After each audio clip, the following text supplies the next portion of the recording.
sort this out.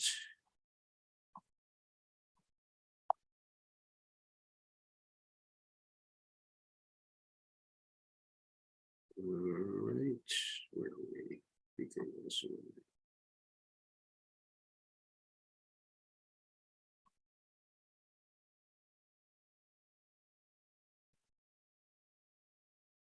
All righty. And check to make sure we're streaming. All right. Let's see. Where are we?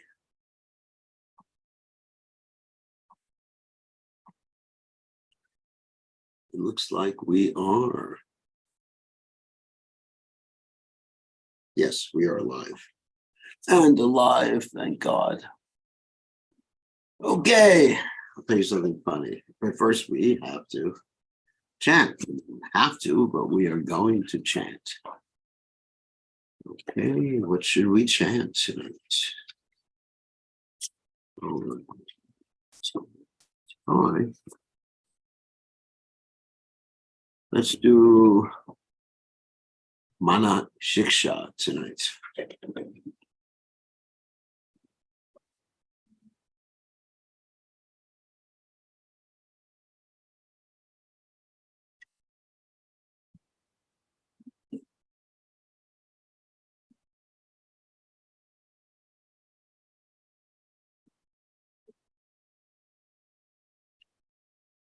Okay, for those who don't know, here it is it's Christmas Eve here. And for those of you in Australia, New Zealand, Fiji, it is Christmas Day. So here it is Christmas Eve. It was the night before Christmas and all through the house. Anyway, there's barely a noise, not even a sannyasi. Okay, so we're going to chant Nitai Padakamalam.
Say Samandanai Jaru Chanmake Arubi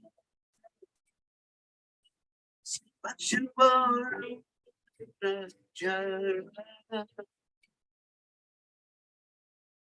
Say Samandanai Jaru Chanmake Arubi Say Pachinbar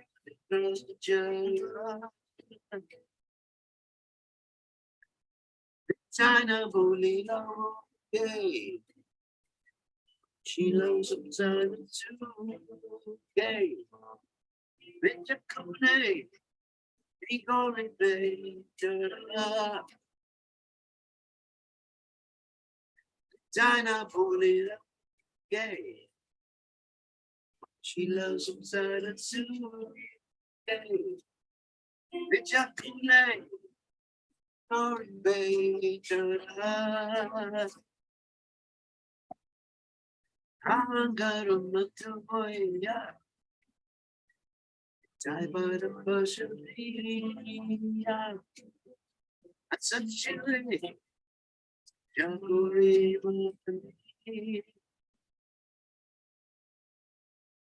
Angaramatuya, Taibara Personified, at such a Janguri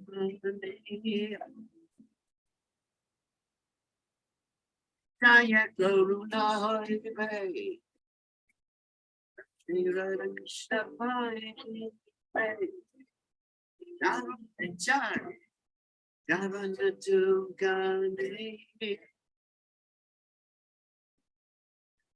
Jaya Karuna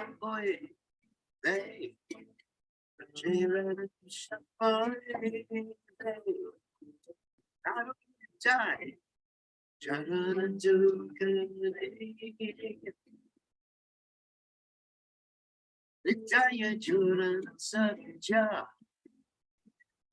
Parasiva Shai Jaya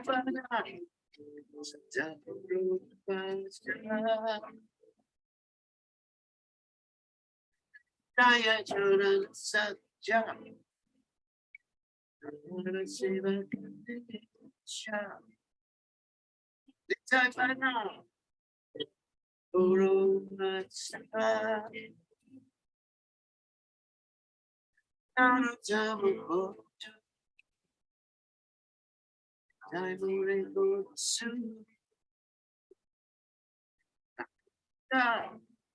Kananera Pasha Narajamu Gotsu Taimure Gotsu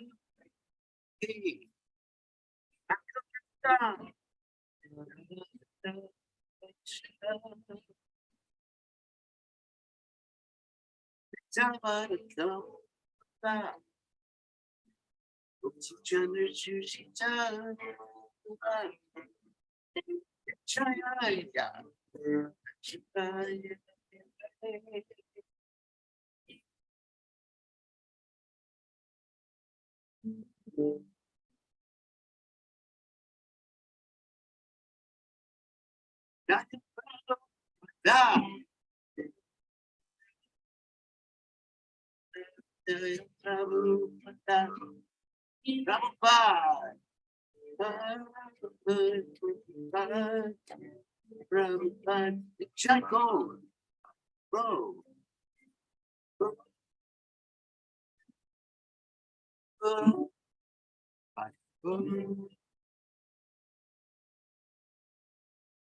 Jai Om Vishnupad, Paramahansa Parvacharya, also Tata, Satashi Shimad, His Divine Grace, Pavaya Charanada Bhaktivedanta, Goswami Marishila Prabhupada, Vijay, ISKCON Founder Acharya, Srila Prabhupada, Vijay, Ananda Koti Vaishnav Vrendi Vijay, Namacharya, Srila Haridas Thakur, Vijay, Param Seko Shri Krishna Chaitanya Prabhu Nityananda Shidway Gadadha Shiva Siddhi Gaur Bhakta Vrendi Vijay, Shri Shri Radha Krishna Govardhana Sayam Kunda, Radha Kunda Giri Govardhan Kijai Vrindavanam Kijai Maturadam Kijai Chaitanya Kijai Yamunamai Kijai Shrimad Vilasi Devi Kijai Samveda Bhakta Vrindi Kijai Gaur Pragnanda Hari Hari Gaur.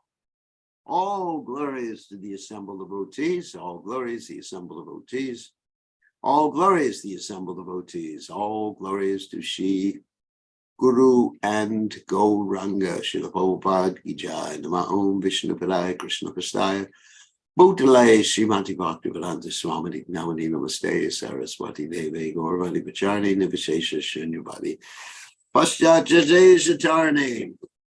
So, let me read the translation. In this material world, which is progressing toward hell, there's always a blazing fire and everyone is struggling hard without finding peace. Therefore, if the world wants to have real peace, It should take shelter under the lotus feet of Lord Nityananda, which are cooling like the shining of millions of moons. Unless one takes shelter under the shade of the lotus feet of Lord Nityananda, it will be very difficult to approach Radha and Krishna. Anyone who does not establish the relationship with Lord Nityananda is simply spoiling their boon of a human birth and the animal propensities of sense gratification. Never saying the names of Lord Nityananda and Lord Chaitanya, they become absorbed in so-called material enjoyment, and their academic education and birth in a high family or great nation will not protect them at the time of death. They become maddened by the false concept of bodily life and thus have forgotten their eternal relationship with Lord Nityananda. Such forgetful persons accept the illusory energy as factual. When you achieve the mercy of Lord Nityananda, then you will be able to approach Radha Krishna. Firmly catch hold of the lotus feet of Lord Nityananda. The lotus feet of Lord Nityananda are not illusion. They are a fact, and anyone who engages in the transcendental loving service of Lord Nityananda immediately achieves their transcendental position on the spiritual platform, which is eternal and blissful. Therefore, always try to catch the lotus feet of Lord Nityananda. Narottam Das Thakur says, "My dear Lord Nityananda, I am very unhappy, so I am praying to you to make me happy. Please keep me in a corner of your lotus feet." Narottam Das Thakur Ki Jai. So we want to wish everyone a Merry Krishna, Merry Christmas.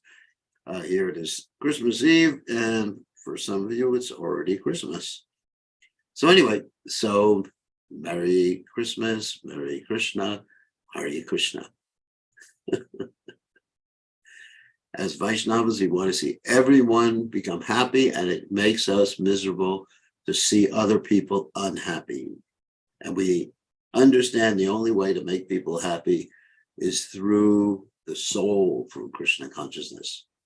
Okay, we're going to start or continue with our reading of the Krishna book, Srila Prabhupada's Krishna book. We're still reading the chapter, the prayers of the Personified Vedas, and I think we're going to finish them today.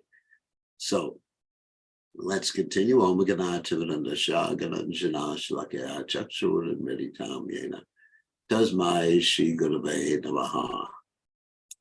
I offer my respectful obeisances unto the lotus feet of my spiritual master, His Divine Grace, A.C. Bhaktivedanta Swami Srila Prabhupada, who so kindly opened my eyes with the torchlight of knowledge while I was blinded in the darkness of ignorance. All right, so let's go. Sharing the screen. Give me 1 second. We will share the screen. I am so merciful, we're sharing the screens. All right, there we go. Whoops, wrong one. Let's see, there it is. Okay, hopefully we'll finish this chapter today. Okay, right in the middle of the chapter. The personified, this is actually the 6th day of this particular chapter. It's the longest chapter in the Krishna book and the most philosophical chapter in the Krishna book. The personified Vedas therefore concluded, O Lord, you are the unlimited eternal Dhruva. That means you're fixed. And the living entities are limited eternals. Because we are eternals, but we're tiny eternals. The form of the unlimited eternal is sometimes conceived of as the universal form, and in Vedic literature, like the Upanishads, the form of the limited eternal is vividly described. We are limited eternals. It is said therein that the original spiritual form of the living entity is 1/10,000, the size of the tip of the hair. It is also stated the spirit is greater than the greatest and smaller than the smallest. The individual living entities who are eternally part and parcel of God are smaller than the smallest. Whoop, that's us. We puffed ourselves up. With our material senses, we can perceive neither the Supreme, who is greater than the greatest, nor the individual soul, who is smaller than the smallest. In other words, we can't perceive anything spiritual directly. Indirectly, we can see there's consciousness. So from that evidence, we can understand there's a soul there. And from the evidence of the complexity and arrangements of the material energy, we can understand there's a designer or a super soul. From the authoritative sources of Vedic literature, we have to understand both him who is greater than the greatest and him who is smaller than the smallest, and also her who is smaller than the smallest. The Vedic literature states that the super soul is sitting within the heart of every living entity's body, and is as big as a thumb. Actually, there's some statements to say they're 8 inches high, but anyway. Therefore, the argument may be put forward, how can something the size of a thumb be accommodated within the heart of an ant?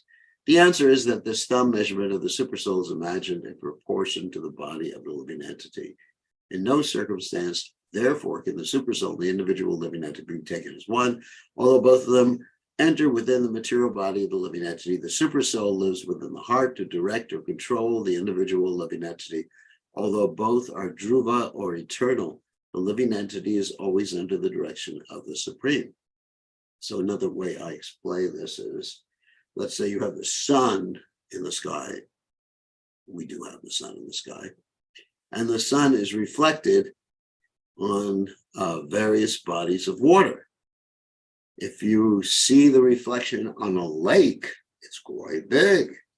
And if you see the reflection in a glass of water, it's very small. So in the same way, the sun's presence is manifest in all these different reflective entities. In the same way, the super soul's presence, which is more than just, let us say, a visual reflection. It's actually the presence, but the presence is manifest in every living entity's heart according to the living entity's size. It may be argued that because the living entities are born in the material nature, they are all equal and independent. In the Vedic literature, however, it is said that the Supreme Personality of God impregnates the material nature with the living entities, and then they come out. Again, that's the Mahavishnu.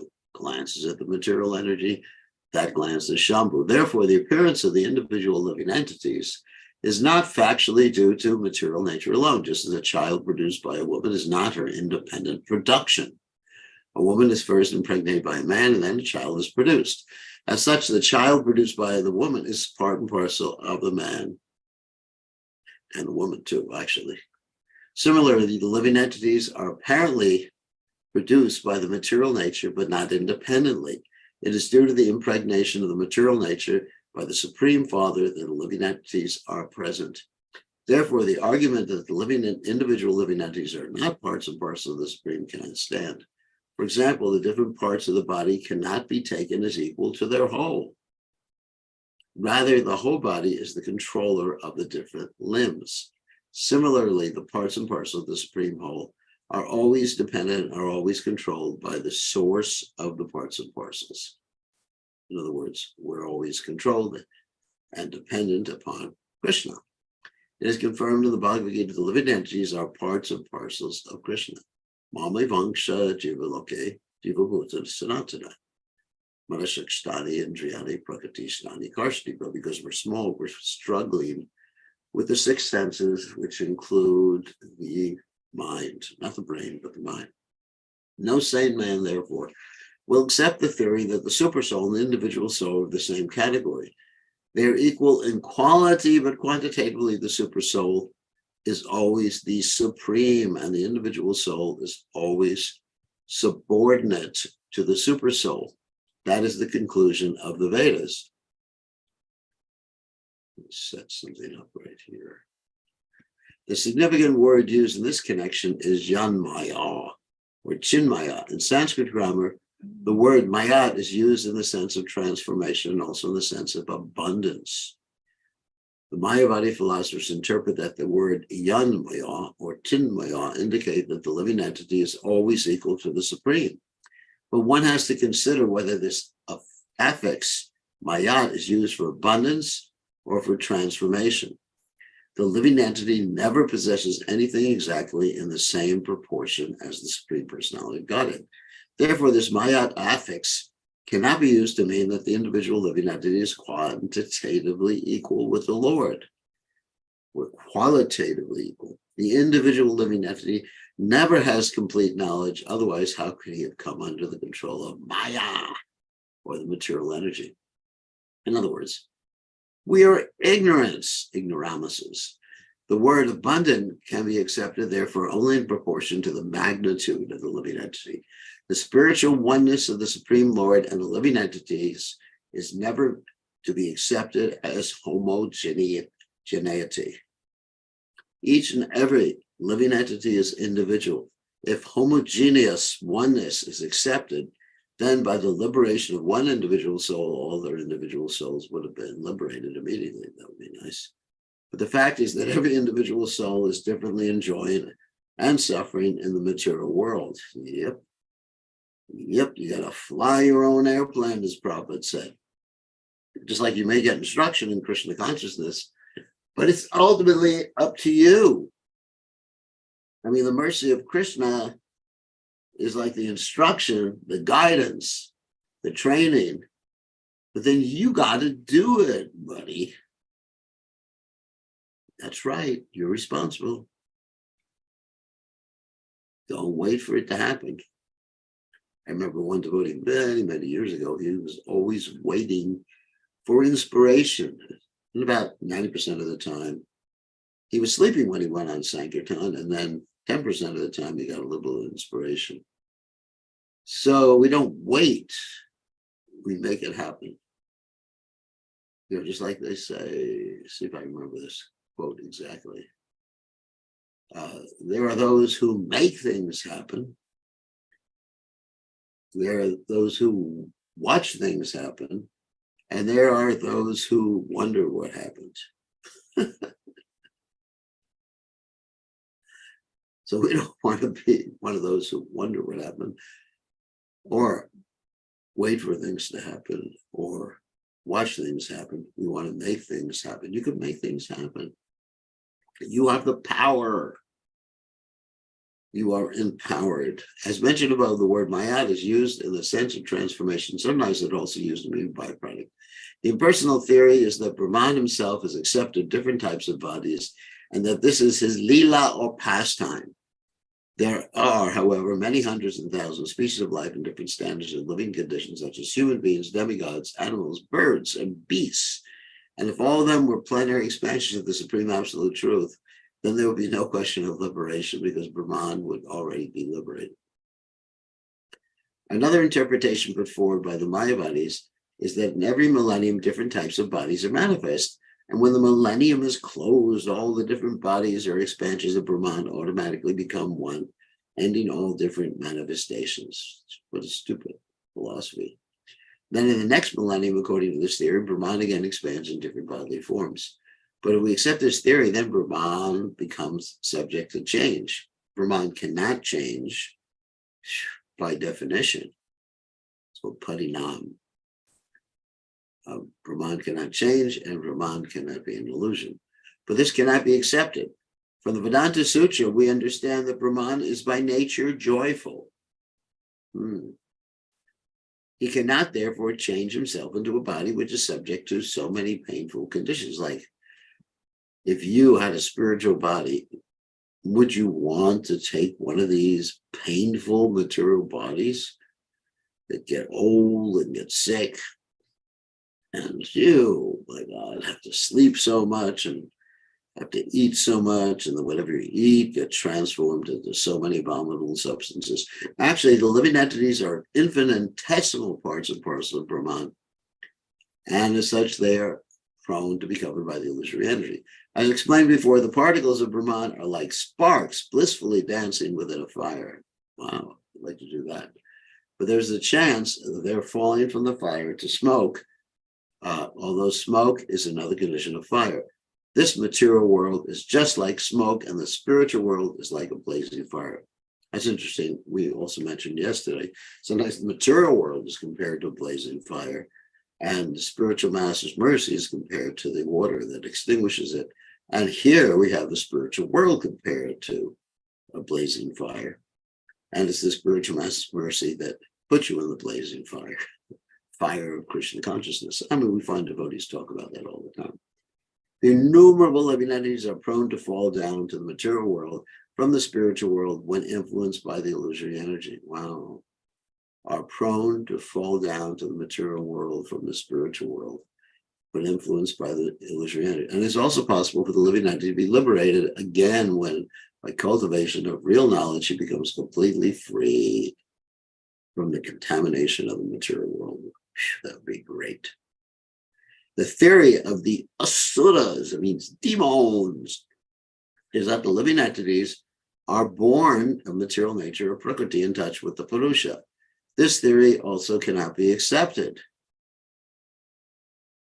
In other words, we're not born from the material energy. That song, born in the USA. No, that's born, whatever. Because both the material nature and the Supreme Personality of Godhead are eternally existing.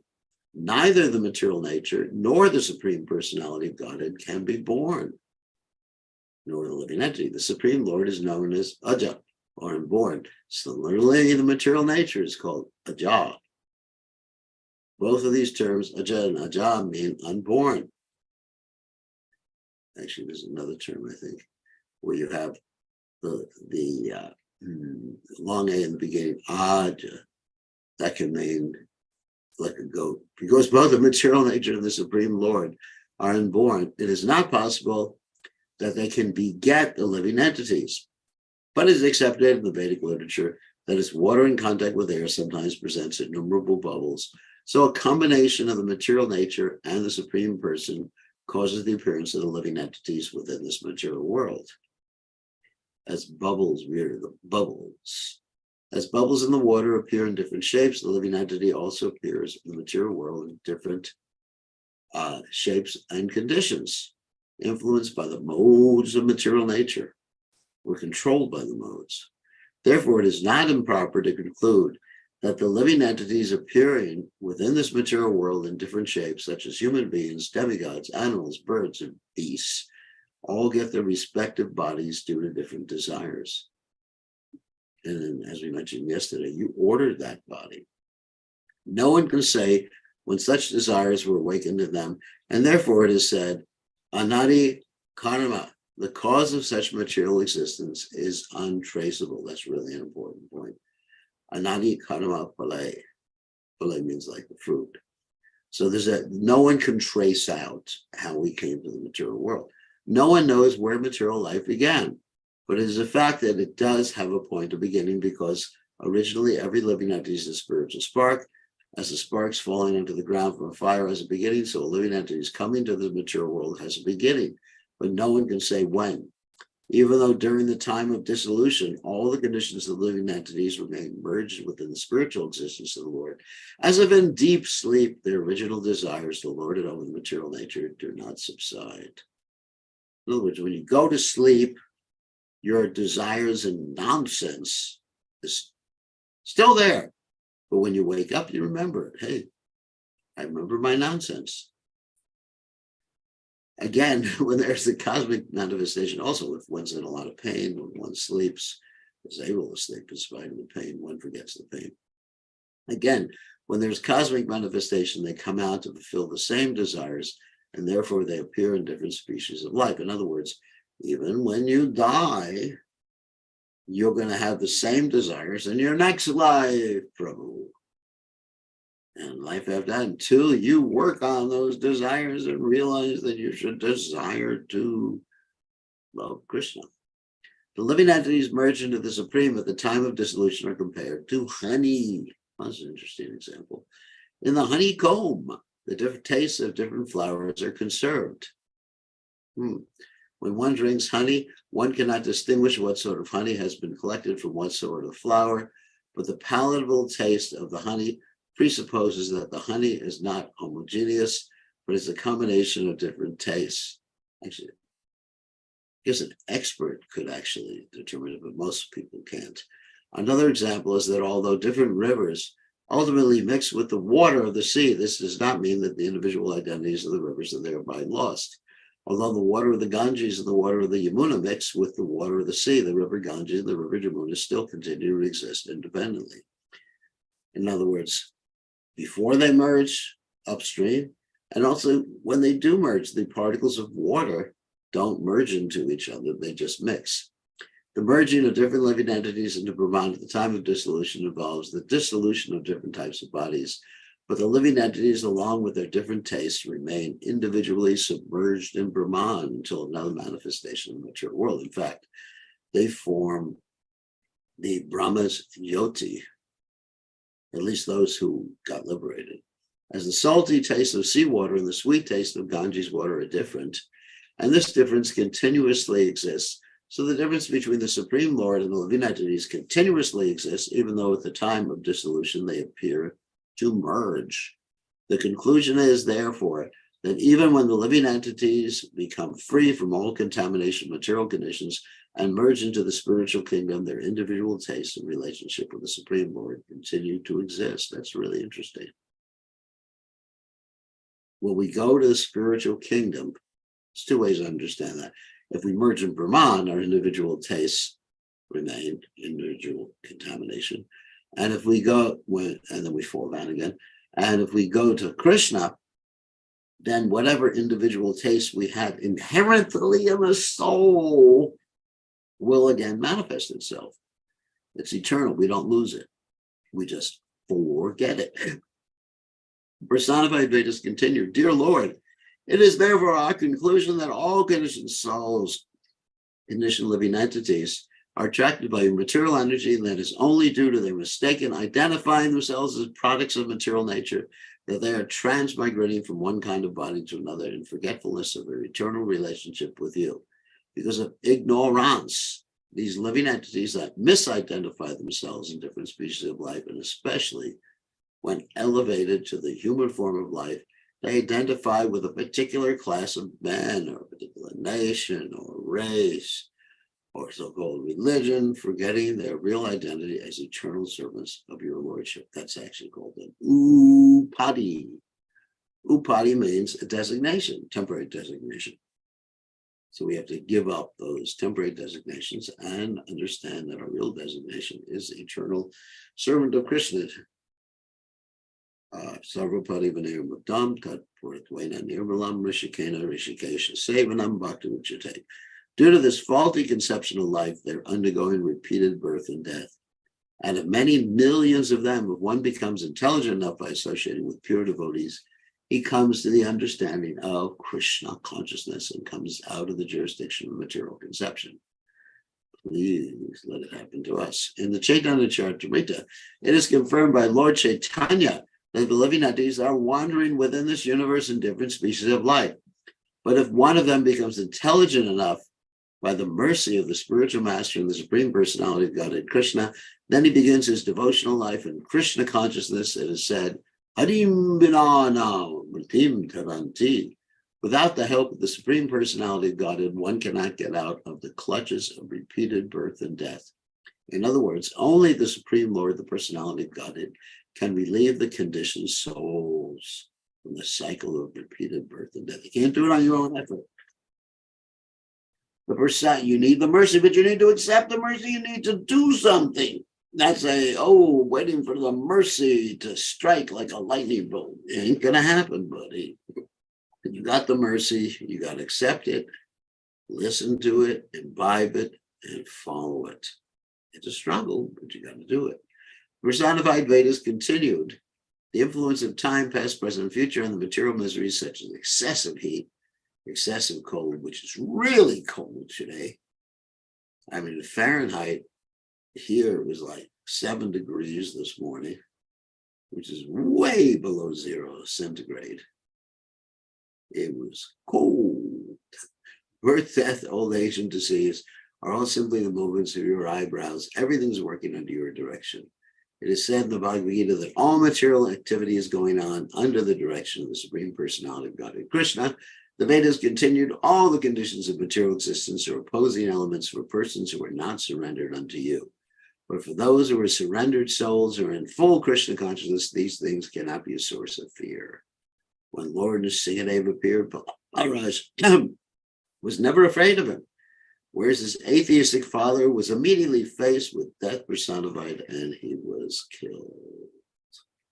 Therefore, although Lord Nrsimhadev appears as death for an atheist like Hiranyakashipu, he is always kind and is the reservoir of all pleasure for the devotees like Beloved. A pure devotee is not therefore afraid of birth, death, old age, and disease. I think old age is the most frightening of those. Birth is also frightening. It's being cooped up for so long, having no freedom. Sridhar Swami has composed a nice verse in this regard, the meaning of which is as follows: My dear Lord, I am a living entity, perpetually disturbed by the conditions of material existence. I have been cracked to pieces by the smashing wheel of material existence because of my various sinful activities while existing in this material world. I am burning in the blazing fire of material reactions. Somehow or other, my dear Lord, please accept me and give me protection. Oh, sorry, I skipped something. I have come to take shelter under your lotus feet. Please accept me and give me protection. Srila Narottam Das Thakur also prays like this: My dear Lord, O son of Nanda Maharaj, associated with the daughter of Rishabhanu, I have come to take shelter under your lotus feet after suffering greatly in the material condition of life. And I pray that you please be merciful upon me. Please do not kick me away, for I have no other shelter than you. The conclusion is that any process of self-realization or God realization other than bhakti yoga or devotional service is extremely difficult. Taking shelter of devotional service to the Lord in full Krishna consciousness is therefore the only way to become free from the contamination of material conditioned life, especially in this age. Those who are not in Krishna consciousness are simply wasting their time, and they have no tangible proof of spiritual life, and they're as miserable as hell. It is said by Lord Ramchandra, I always give confidence and security to anyone who surrenders unto me and decides definitely that he is my eternal servant, for that is my natural inclination. Similarly, Lord Krishna says in the Bhagavad Gita, the influence of the material nature is insurmountable, but anyone who surrenders unto me can verily overcome the influence of material nature. The devotees are not at all interested in arguing with the non-devotees to nullify their theories. Rather than wasting time, they always engage themselves in the transcendental loving service of the Lord in full Krishna consciousness. The personified Vedas continued. Dear Lord, although great mystic yogis may have full control over the elephant of their mind and the hurricane of the senses, unless they take shelter of a bona fide spiritual master, they fall victim to the material influence and are never successful in their attempts at self-realization. Such unguided persons are compared to merchants going to sea on a ship without a captain. Quite dangerous. By one's personal attempts, therefore, one cannot get free from the clutches of material nature. One has to accept a bona fide spiritual master work according to his direction. Then it is possible to cross over the nescience of material conditions. Sripad Sridhar Swami has composed a nice verse in this connection, in which he says, O all merciful spiritual master, representative of the Supreme Personality of Godhead, when my mind will be completely surrendered unto your lotus feet, at that time, only by your mercy, I shall be able to get relief from all obstacles to spiritual life, and I shall be situated in blissful life. Actually, ecstatic samadhi or absorption in the Supreme Personality of Godhead can be achieved by constant engagement in his service, and this constant engagement in devotional service can be performed only when one works under the direction of a bona fide spiritual master. The Vedas therefore instruct that in order to know the science of devotional service, one has to submit himself under the bona fide spiritual master. The bona fide spiritual master is he who knows the science of devotional service in disciplic succession. The disciplic succession is called Shrutriya, that means heard. It comes from the word Shruti, means to hear. The prime symptom of one who has become a spiritual master in disciplic succession is that he is 100% fixed in bhakti yoga. Sometimes people neglect to accept a spiritual master. Instead, they endeavor for self-realization by mystic yoga practice, but there are many instances of failures, even by great yogis like Vishwamitra. Vishwamitra was trying his best to meditate, and Menaka came a nice heavenly society girl. She rang her ankle bells and he lost it. For about 10 years, he lost it. Phew. Arjuna said in the Bhagavad Gita that controlling the mind is as impractical as stopping the blowing of a hurricane. Vayur iva shurushkaram. Sometimes the mind is compared to a maddened elephant. Without following the direction of the spiritual master, one cannot control the mind and the senses. In other words, if one practices yoga mysticism and does not accept a bona fide spiritual master, he will surely fail. He will simply waste his valuable time. The Vedic injunction is that no one can have full knowledge without being under the guidance of an acharya, acharyavan, purusho Veda. One who has accepted an acharya knows what is what. The absolute truth cannot be understood by arguments. One who has attained the perfect Brahminical stage naturally becomes renounced. He does not strive for material gain because by spiritual knowledge, he has come to the conclusion that in this world, we skipped it here.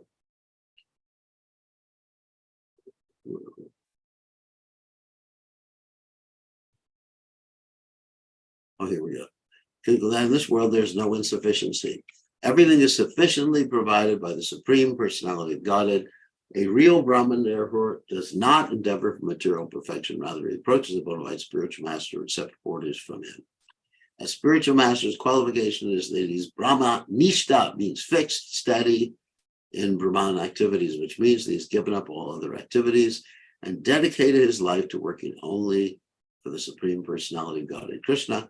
When a bona fide student approaches a bona fide spiritual master, he submissively prays to the spiritual master, "My dear Lord, kindly accept me as your student and train me in such a way that I will be able to give up all other processes of self-realization and simply engage in Krishna consciousness devotional service." The devotee engaged by the direction of the spiritual master in the transcendental loving service of the Lord contemplates as follows: "My dear Lord, you are the reservoir of pleasure. Since you are present, what is the use of the transient pleasure derived from society, friendship, and love? Persons unaware of the supreme reservoir of pleasure falsely engage in deriving pleasure from sense gratification, but this is transient, and it comes and goes, and illusory, because it comes and goes. It's like a movie.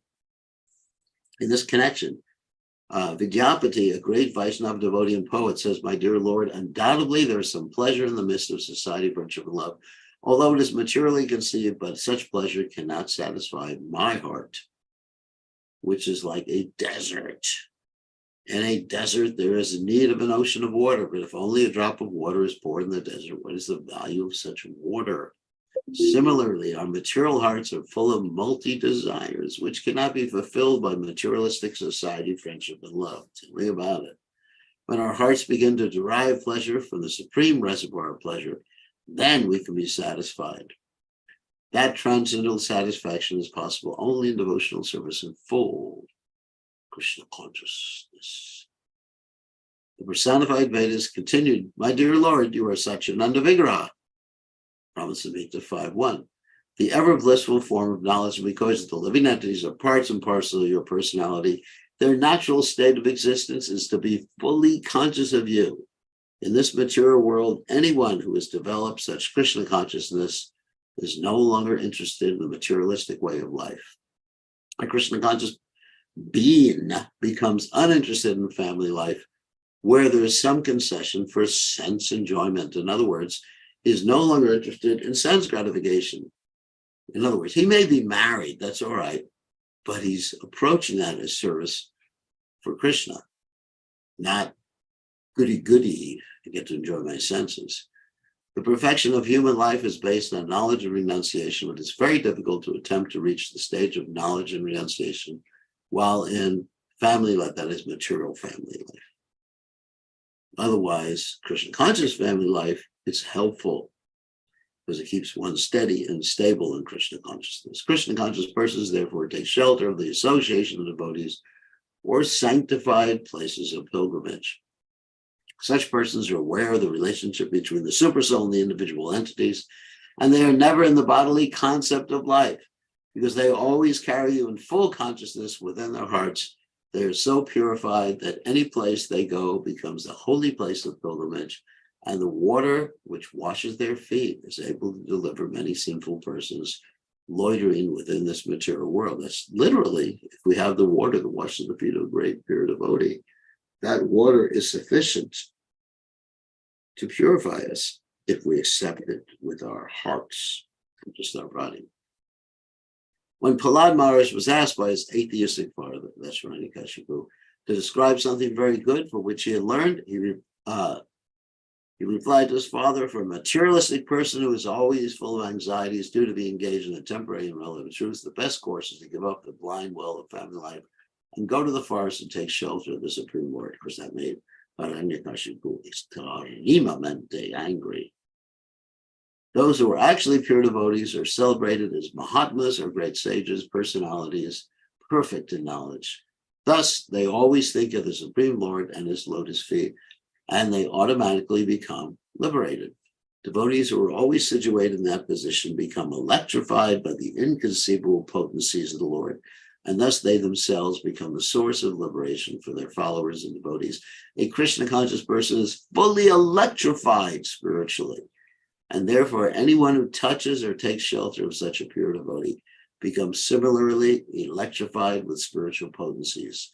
Such devotees are never puffed up with material opulence, never proud. Generally, the material opulences are good parentage, education, beauty, and riches. But although a devotee of the Lord may possess all four of these material opulences, he is never carried away by the pride of possessing such distinctions. Great devotees of the Lord travel all over the world from one place of pilgrimage to another, and on their way they meet many conditioned souls and deliver them by their association. They generally reside in places like Vrindavan, Mathura, Dwaraka, Jagannath Puri, and Navadvip, because only devotees assemble in such places. In this way, they give saintly association to one another and thus advance, so that every living entity can take advantage of the association of Krishna conscious persons. Such great devotees open temples and ashrams where Krishna's devotees assemble. By such association, people can develop more and more in Krishna consciousness. Such advancement is not possible in ordinary household life, which is devoid of Krishna consciousness. The personified Vedas continued. I don't know if we're going to finish this chapter today. Dear Lord, there are two classes of transcendentalists, the impersonalists and the personalists. The opinion of the impersonalists is that this material manifestation is false and that only the absolute truth is factual. The view of the personalists, however, is that the material world, although very temporary, is nevertheless not false but factual.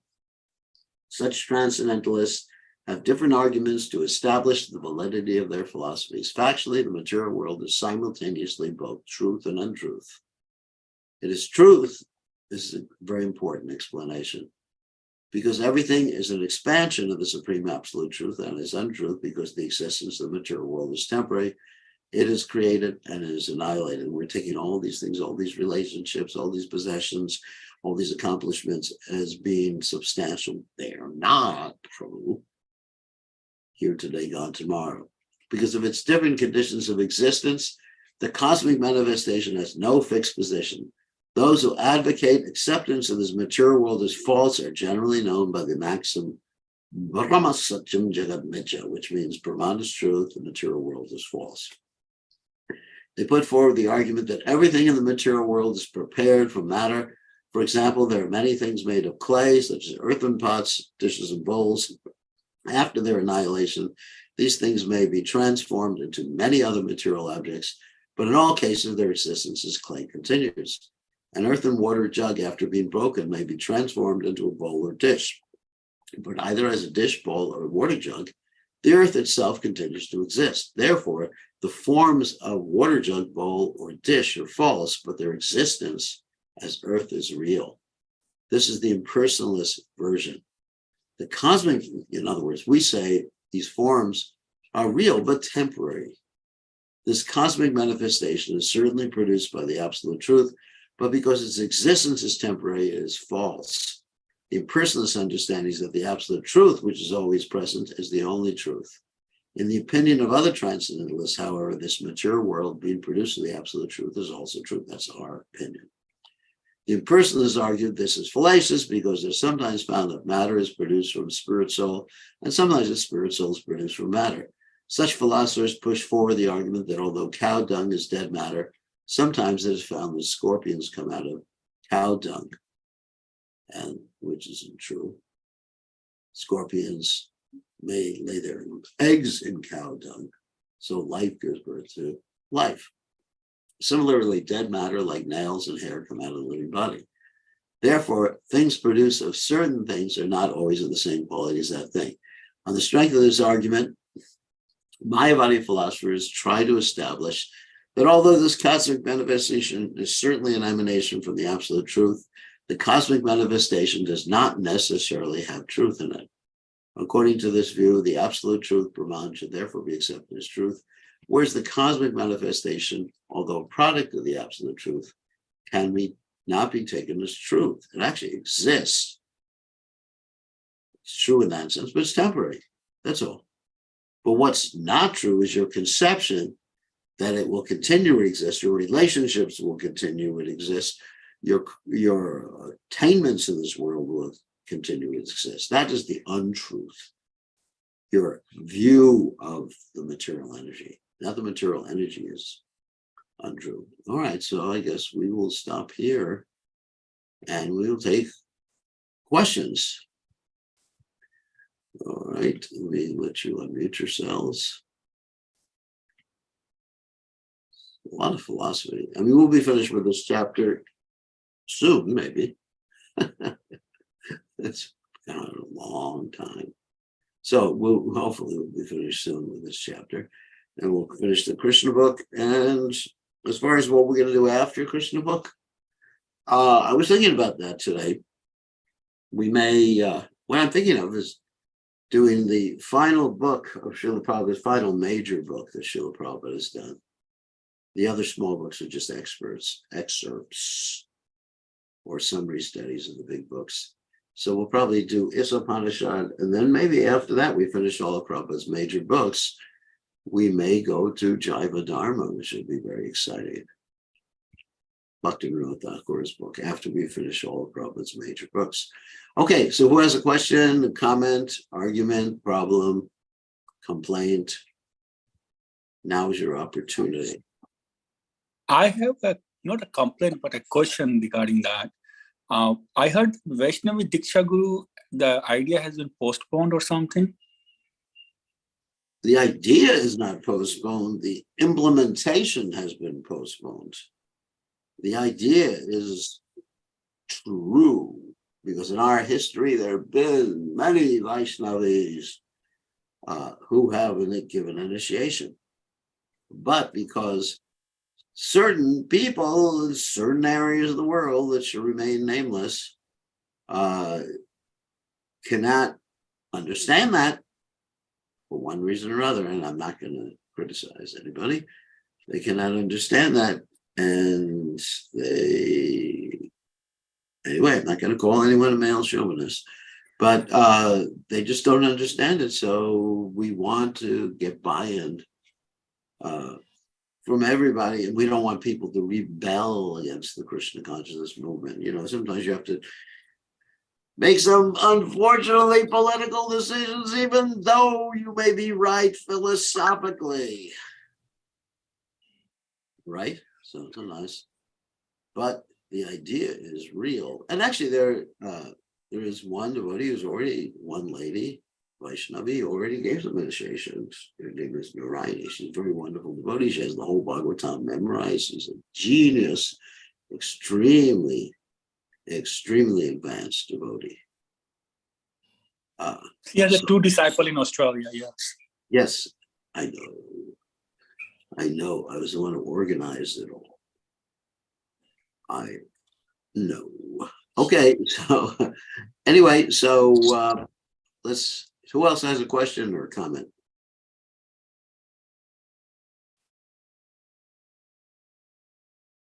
No one else has a question or comment, then we can.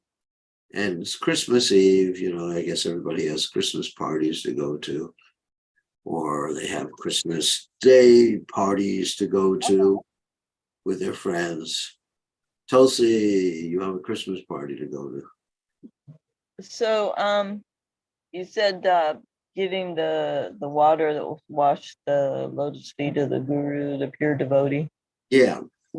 We really have to accept it, not just on our body. So, In the heart, you have to accept it in the heart.